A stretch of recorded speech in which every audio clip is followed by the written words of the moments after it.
Hello అందరికీ గార్డెన్లోకి కొన్ని కొత్త గులాబీ మొక్కలు కొన్నాము. మామూలుగా మనకి విలేజెస్లో రోడ్ ఎమ్మటే అమ్ముతూ ఉంటారు కదా, వాళ్ళ దగ్గర కొన్నామన్నమాట. 3 కలర్స్ కొన్నాము. మా ఇంట్లో ఇప్పటికే 10 రకాల గులాబీ మొక్కలు ఉన్నాయి. సో వాటితో పాటు ఇంకా కొత్తగా 3 యాడ్ అయ్యాయి అన్నమాట. ఈ 3 కలర్స్ నాకైతే భలే నచ్చాయి. ప్రస్తుతం ఇంట్లో ఉన్న గులాబీ చెట్లు అన్నిటికీ కూడా పూలైతే అసలు చాలా బాగా పూస్తున్నాయి అన్నమాట. ఇప్పుడైతే ఈ 3 మొక్కల్ని నేలలో అయితే పెట్టబోతున్నాము. మేమైతే రీసెంట్గా నేలలో ఇలా మొక్కలు పెంచి కుండీలలో పెట్టడం, కొన్ని కుండీలో మొక్కలు నేలలో పెట్టడం ఇలా చేస్తున్నామన్నమాట. సో ఇప్పుడైతే ప్రస్తుతం ఈ మొక్కల్ని నేలలో పెడుతున్నాము. ఇంతకీ నేను ఇవి ఎంతకి తీసుకున్నానంటే ఒక్కొక్క మొక్క 100 రూపీస్ చెప్పారనమాట. నేను 100 కాదులే అని చెప్పి కొంచెం బేరం ఆడాను. అంటే ఒక 50 రూపీస్కి ఇవ్వమని చెప్పి అడిగాను. ఎంత అడిగినా ఇవ్వట్లేదనమాట. సో ఫైనల్గా ఒక్కొక్క మొక్క 70 రూపీస్కి తీసుకున్నాను. సో 3 మొక్కలు వచ్చేటప్పటికి 300, నేను 200కి తీసుకున్నాను అనమాట. నాకైతే పర్లేదు, బాగానే అనిపించింది. చిన్న మొక్కలే మామూలుగా అయితే 50 రూపీస్ ఉంటాయి. ఇక్కడ ఒక విషయం చెప్తాను చూడండి. ఈ దొంగ చూసారా, ఒకటి గార్డెన్లో మొక్కల్లో ఉందన్నమాట. ఏంటంటే ఈ మధ్య ప్రతి చెట్టుకి కూడా ఏదో ఒక పురుగు పట్టేసి మొక్కలు సరిగా పెరగట్లేదు. అన్ని మొక్కలు కాదు, కొన్ని మొక్కలు. ఈ పురుగు అయితే అసలు ఎంత విచిత్రంగా ఉందో. నేనైతే ఇదే ఫస్ట్ టైం చూడటం. నాకు అసలు నిజంగానే చాలా విచిత్రంగా అనిపించింది అనమాట దాన్ని చూస్తుంటే. ఈవినింగ్ అయిపోయింది, టైంతో పని లేదు. ఈ పక్షులు ఎప్పుడు సౌండ్స్ చేస్తూనే ఉంటాయి. ఇక ఈవినింగ్ అయ్యేటప్పటికి కాకులు ఇవన్నీ ఉంటాయి కదా, అవేంటంటే వాటి ప్లేసెస్కి వెళ్ళిపోతాయి అనుకుంటా. చూసారా, నైట్ కూడా అయిపోయింది. అయినా కూడా స్టార్ట్ చేశాం కాబట్టి మొక్కలైతే పెడుతున్నాము. కొన్ని క్రోటన్ మొక్కలు నేలలో పెడుతున్నాము. కొన్ని నేలలో మంచిగా పెరిగిన మొక్కలు ఉంటాయి కదా, వాటిని మళ్ళీ కుండీలలో పెడుతున్నాం అనమాట.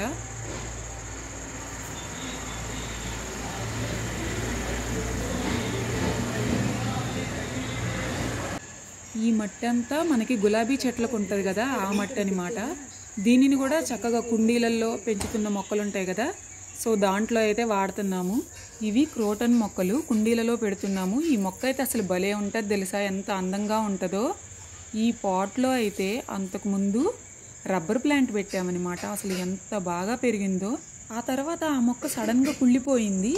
నాకైతే అసలు ఇప్పుడు భలే బాధగా అనిపించింది. ఎందుకంటే బాగా పెరిగిన మొక్క సడన్గా ఎందుకు కుళ్ళిపోయిందో కూడా నిజంగా అర్థం కాలేదు. టైం చూసారా అసలు ఎంత అయిపోయిందో. ఇంకా చీకటి పడిపోయిందనమాట. అందుకని వెళ్ళి టార్చ్ తీసుకొచ్చాను. టార్చ్ వేసుకుని మరీ మొక్కలైతే పెడుతున్నాం అనమాట. మరి అంతే కదా, స్టార్ట్ చేసిన తర్వాత ఖచ్చితంగా ఫినిష్ చేయాల్సిందే. మొక్కలు పెంచడంలో, క్లీన్ చేసుకోవడంలో, అలానే అంటే గార్డెనింగ్కి సంబంధించి ఏ విషయమైనా అసలు ఎంత సంతోషంగా హాయిగా అనిపిస్తుందో నాకైతే. నేను చూశారు కదా, నాకు బోర్ కొడుతుందనమాట. అందుకని చెప్పి ఇలా టార్చ్ వేసి పూలు చూసుకుంటూ ఉన్నాను. ప్రతి పువ్వు కూడా అసలు చీకట్లో కూడా ఇలా టార్చ్ వేసి చూస్తే అసలు భలే అనిపిస్తుంది. అమ్మయ్య, మొక్కలు పెట్టే పని అయితే అయిపోయింది. ఇప్పటికే చాలా లేట్ అయిపోయింది. Good night, good morning. Morning నిద్ర లేవగానే మళ్ళీ చేసే ఫస్ట్ పని గార్డెన్లోకి వచ్చి ప్రతి మొక్కని ఒకసారైనా చూసుకోవాలి. అదే హ్యాపీనెస్ అనమాట. నేను చూశారు కదా, అసలు ఈ చుక్కమల్లి మొక్కకైతే అసలు ఎన్ని పూలు పూస్తున్నాయో. వైట్గా అసలు చెట్టంతా కూడా ఎంత బాగా అనిపిస్తుందో. గులాబీ మొక్కలు ఎలా ఉన్నాయో చూసేద్దామా. ఈ కలర్ అసలు నాకు చాలా బాగా నచ్చింది. అసలు ఎంత క్యూట్గా అనిపిస్తుందో. క్యూటీ అనమాట ఈ కలర్ అయితే. భలే బాగుంది. నెక్స్ట్ డే మార్నింగ్కి ఎలా ఉంటుందో మళ్ళీ చూపిస్తాను. అండ్ ఇది ఇంకొక కలర్ అనమాట. ఈ కలర్ కూడా చాలా బాగుంది, కానీ ఇందాకటి కలర్ అయితే నాకు చాలా ఫేవరెట్. ఇది కూడా బాగుందిలే, కానీ అదైతే ఇంకా బాగుందనమాట. ఇంకొక కలర్ వైట్ కలర్ అనమాట, అది కూడా చూపిస్తాను రండి. వైట్ కలర్ కూడా నాకైతే చాలా బాగా నచ్చింది. ఈ 3 కలర్స్ కూడా 3 ప్లేసెస్లో పెట్టాము. ప్రతి మొక్కకి పక్కన ఒక మందారం మొక్క అయితే ఉంది. సో నెక్స్ట్ డేకి పూలు అయితే ఇలా ఉన్నాయి.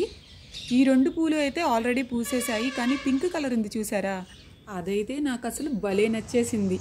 పింక్ కలర్ చూడండి, నెక్స్ట్ డే మార్నింగ్కి ఇలా ఉందన్నమాట. ఇవి మేము కొన్న 3 గులాబీలు. ఇవి కాకుండా ఇంట్లో ఇంకా చాలా డిఫరెంట్ కలర్స్ ఉన్నాయి. సో గార్డెన్ సంగతులు ఇవి. మళ్ళీ కలుద్దాం నెక్స్ట్ వీడియోలో. అప్పటి వరకు టేక్ కేర్, బాయ్.